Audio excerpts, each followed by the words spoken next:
మంచి IT job, నెలకు 50,000 ఇవేమీ వద్దనుకున్నాడు. కులవృత్తిలోనే లాభం ఆర్జించవచ్చనే నమ్మకంతో సంప్రదాయ కుండల తయారీ వ్యాపారంలోకి దిగాడు.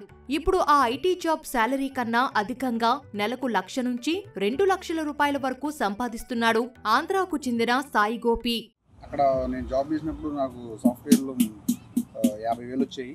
ఇప్పుడు ఇక్కడ నేను ఈ కుండలో పని చేస్తూనే ఒక 1,00,000 రూపాయల దాకా నేను సంపాదిస్తున్నాను. ఈ లక్షే కాదు, ఇంకా నేను మన కష్టపడినంత మనం ఎంత ఇంట్లో ఓపుకున్నంత వరకు కష్టపడుకోవచ్చు. ఇది ఆరోగ్యానికి చాలా మంచిదని కూడా చెప్తున్నాను. ఉద్యోగం రోజు అందరూ చదువుకున్న వాళ్ళందరూ ఇప్పుడు ఉద్యోగాలు చేస్తే మనకి ఈ పని చేసేది ఎవరు? మన కుల వృత్తిని కూడా మనం కాపాడుకోవాలి అని నేను యువతకి చెప్పగలను. ప్రస్తుతం సాయి మట్టి కుండలు, వంట పాత్రలను తయారు చేస్తూ అందరి దృష్టిని ఆకర్షిస్తున్నాడు. అన్నింటికంటే ముఖ్యంగా ఐటీ జాబ్ లో దొరకని ప్రశాంతత ఇక్కడ లభిస్తుందంటున్నాడు ఈ కుర్రాడు. కేవలం పగలే పనుండటం వల్ల ఆరోగ్యం కూడా బాగుందని చెబుతున్నాడు సాయి. కుండల తయారీతో శరీరం కూడా యాక్టివ్ గా ఉంటుందంటున్నాడు సాయి గోపి. కూడా నా మీద డిపెండ్ అయి ఉన్నారంటే వాళ్ళకి సంతోషమే, వాళ్ళకి హ్యాపీగానే ఉంది.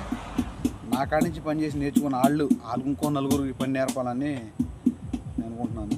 నాన్నగారు వాళ్ళు ఇంకా చాలా సంతోషపడ్డారు, ఈ పని చేసుకుంటున్నారు. ఇప్పుడు నేను జాబ్ వస్తే ఎక్కడ హైదరాబాద్లో వెళ్ళాము. ఇప్పుడు ఇక్కడికి వచ్చి మనం చూడలేరు, వాళ్ళకి వీడియో కాల్ మాడాలి. ఎక్కడ పిల్లడు ఎలా ఉన్నాడో వాళ్ళకి అదో బాధ. చదువుకున్నప్పుడేమో చదువుకున్నారు, చదువుకుని జాబులు చేస్తేనే వాటి వెళ్ళిపోతేనే ఇక్కడ బాధపడుతున్నారు. అది చెప్పగలను. ఇక్కడ నేను పని చేస్తున్నందుకు వాళ్ళు సంతోషంగా వాళ్ళు పడుతున్నారు.